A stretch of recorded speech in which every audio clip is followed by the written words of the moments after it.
നമസ്കാരം, കർമ്മ ന്യൂസിലേക്ക് സ്വാഗതം. KSRTC ബസ്സിൽ വെച്ച് പെൺകുട്ടിയെ പീഡിപ്പിക്കാൻ ശ്രമിച്ച കണ്ടക്ടറെ രക്ഷിക്കാൻ ഭരണകക്ഷി യൂണിയൻ. കുട്ടിയുടെ മാതാപിതാക്കളെയും ബന്ധുക്കളെയും കണ്ട് കേസ് യൂണിയൻ നേതാക്കൾ ഒതുക്കി തീർത്തെന്നും റിപ്പോർട്ടുകൾ. കലാപകാരികളെയും പ്രതികളെയും സംരക്ഷിക്കുന്ന CPMന്റെ നിലപാട് ഇനിയും അവസാനിക്കുന്നില്ല. സ്വന്തം പാർട്ടിയിലെയും യൂണിയനുകളിലെയും പ്രതികളെയെല്ലാം എന്ത് വില കൊടുത്തും അവർ എത്ര വലിയ കുറ്റവാളികളായാലും സംരക്ഷിച്ചു പോകുന്ന ഭരണപക്ഷി പാർട്ടിയുടെ കപടത വീണ്ടും വെളിച്ചത്ത് കൊണ്ടുവരികയാണ് ഈ സംഭവവും. മാത്രമല്ല, മറ്റൊരു ഞെട്ടിപ്പിക്കുന്ന വെളിപ്പെടുത്തൽ പെൺകുട്ടിയെ പീഡിപ്പിക്കാൻ ശ്രമിച്ച കണ്ടക്ടർ കന്യാസ്ത്രീയെ പീഡിപ്പിച്ച കേസിലെ പ്രതി കൂടിയാണെന്നതാണ് പുതിയ റിപ്പോർട്ടുകൾ. ബസ്സിൽ വെച്ച് കന്യാസ്ത്രീയെ പീഡിപ്പിച്ചതിന്റെ പേരിൽ ഇയാൾക്കെതിരെ നിലവിൽ കേസുണ്ട്. മാത്രമല്ല, കഴിഞ്ഞ വർഷം പണിഷ്മെന്റ് ട്രാൻസ്ഫർ എന്ന തരത്തിൽ ഇയാളെ തൃശൂരിലേക്ക് സ്ഥലം മാറ്റവും നടത്തിയിരുന്നു.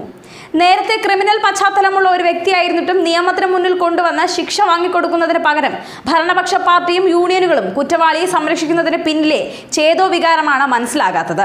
ജനങ്ങളുടെ നികുതി പണം വാങ്ങി തന്നെ കഞ്ഞി കുടിക്കുന്നവർ ജനങ്ങളെ ദ്രോഹിക്കുന്നതിൽ മൂട് തങ്ങിക്കൊടുക്കുന്ന സർക്കാർ സംവിധാനങ്ങൾ ജനങ്ങളെ ഇനിയും കബളിപ്പിക്കുന്നത് എന്ത്? കഴിഞ്ഞ ആഴ്ച ബസ് കണ്ടക്ടർ വിദ്യാർത്ഥിയുടെ മുഖത്ത് തുപ്പിയതും വൻ വിവാദമുണ്ടാക്കിയിരുന്നു. ഏതായാലും തിരഞ്ഞെടുപ്പ് അടുക്കുന്ന സമയത്തെങ്കിലും സർക്കാർ ജനവികാരം മാനിച്ച് ഈ കണ്ടക്ടറുടെ ക്രൂരതയ്ക്കെതിരെ തക്ക നടപടി എടുക്കുമെന്ന് തന്നെ നമുക്ക് പ്രതീക്ഷിക്കാം. ന്യൂസ് ഡെസ്ക്, കർമ്മ ന്യൂസ്.